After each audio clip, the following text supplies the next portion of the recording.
You know, in traditional automated production, the welding of sheet metal, so it's a very common application.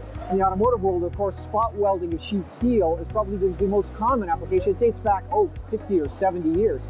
But what about aluminum? Lightweighting is very important in the automotive world, especially important in heavy trucks. I'm with Josh Leith, he's product manager for Welding Yaskawa. Josh, we're standing in front of an automated welding cell. This looks like it's a heavy truck application. Is that an aluminum tailgate for a dump truck we're looking at? That is correct. It's for one of our customers, Armalite. They came to us, again, as you mentioned, as far as lightweighting being a key process that we're trying to perfect as far as increasing gas mileage for these vehicles. Aluminum has the strength it needs, has lightweight that it needs. It's always been a challenge, though, in an automated world to be able to weld aluminum to the same specifications as you could by hand welding or TIG welding in. So what we see here, it's our 3120 arc welding robot. It's hooked up with a Fronius power supply. This power supply is capable of doing TIG-like cosmetics. It's something that, as we continue to experiment with, the aesthetics are getting better, the strength of the welds are getting better. It's mounted with a scalable positioner that we have here. You can go anywhere from 2 meters up to 5 meters that we have in applications of this.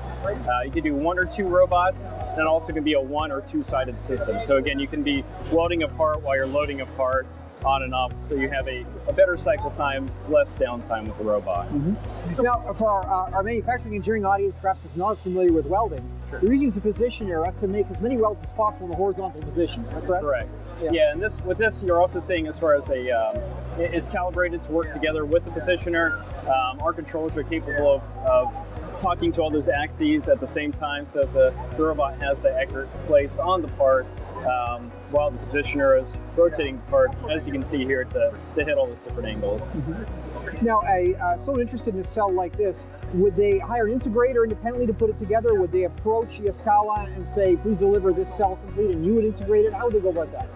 All of which are an option. So we'd start with the standard, which what you're looking at is one of our standard configurations.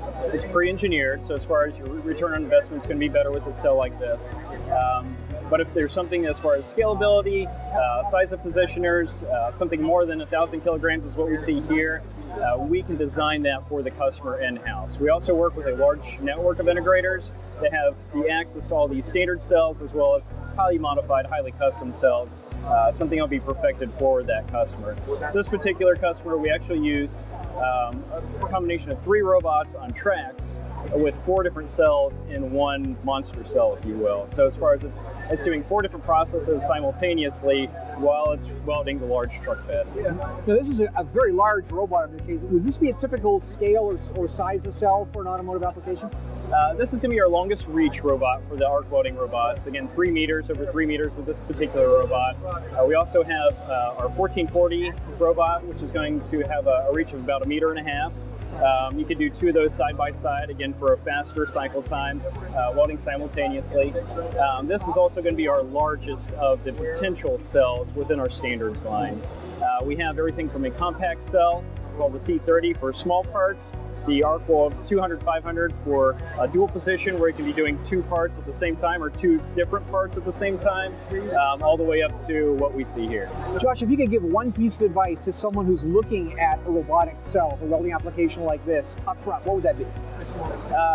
Part of my role at Yaskawa as far as voice of customers. So you go out, talk to customers, find out what sets us apart from the rest of the competition out there. What I'm told again and again as far as our programming language is the easiest to pick up, the most straightforward for welding engineers, and it's very easily repeatable. So as far as if you're looking for something that you have experience in welding and fabrication, you want to be able to repeat that knowledge with all your employees, something that's easily trainable, look at Yaskawa as far as we're again, as far as user friendliness, the best, if not amongst the best.